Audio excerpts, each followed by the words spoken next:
Well, mindful of that, we thought it would be a good idea to invite Doug Wead back. Of course, he is the noted author of the book with the great title, All the President's Children. Doug, it almost sounds like a daytime drama. And this daytime drama continues in Washington as you Skype in.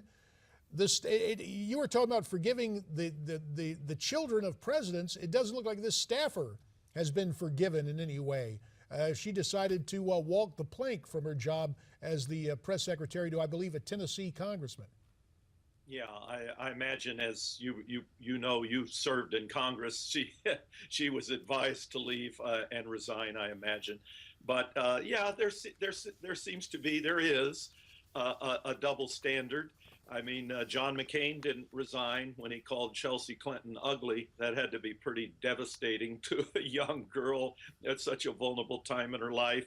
And David Letterman didn't resign when he said Alex Rodriguez had knocked up Trig Palin, attacking Sarah Palin's daughter. So life ain't fair. But I think people reacted this time because it was disproportionate. Whatever you think of Obama or don't think of Obama, they've been pretty good parents. And so I guess the public felt Malia and Sasha didn't deserve the attack. But my heart goes out to the staffer. We shoot from the hip today online, and you don't have a producer, you don't have an editorial board to sit and measure and discuss this before it goes to print.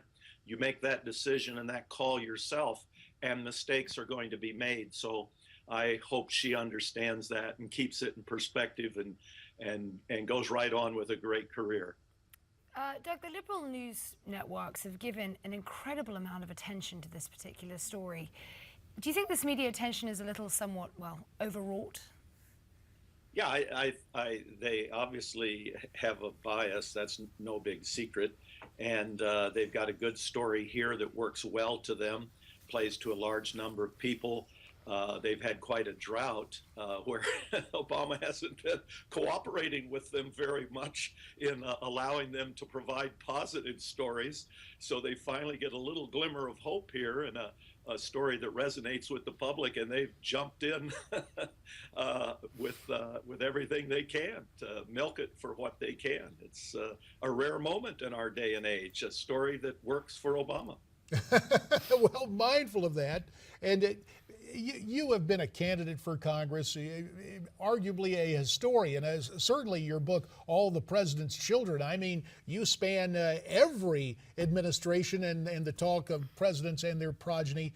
But this notion of the press essentially becoming a press agent for this president, have we lost the notion of the media really being a watchdog for the public now in the age of Obama? We have, and it's had devastating consequences. It's fascinating. I mean, we have elected an African American as president, and that is a tremendous moment in American history. In fact, I've written a number of books on presidents and co-authored a book with a president, and I can tell you, you have to go outside of presidential history to find a moment that can compare to the election of Barack Obama as president. There is no other example in presidential history of a moment like that, because our founding fathers, I mean, the people who wrote the words, all men are created equal, owned slaves. So finally an African American is elected president. That's a great moment. And you know, the big companies that own the 50 or so men and women who own the television industry and run the television industry, they've had to smart with charges of racism with their buddies in France and England and around the world. And to finally get that off their back and elect and re-elect an African American as president is a great moment for them and for us as a country. So it has blinded us to a fair assessment of Barack Obama as a president. As a president, he's been devastating. I mean, I remember Harry Truman said the buck stops here. The mantra for this president is the buck stops there. He's not responsible for anything, not the IRS, not the Veterans Administration, not the Ebola crisis. You guys better fix that. He's the ultimate delegator, and he's not the decider, and he's irresponsible. It's like he's already on to the next gig. And I do believe, by the way, JD and Francisca, that he will be a tremendous force in the world in his post-presidency. I believe internationally he will be a very powerful figure. Doug, let's go back to this. Is it really what she said that's so offensive, or do you think it's just her position that makes this comment inappropriate, or her comments inappropriate? I think what she said was inappropriate, but you and I say things inappropriately every day.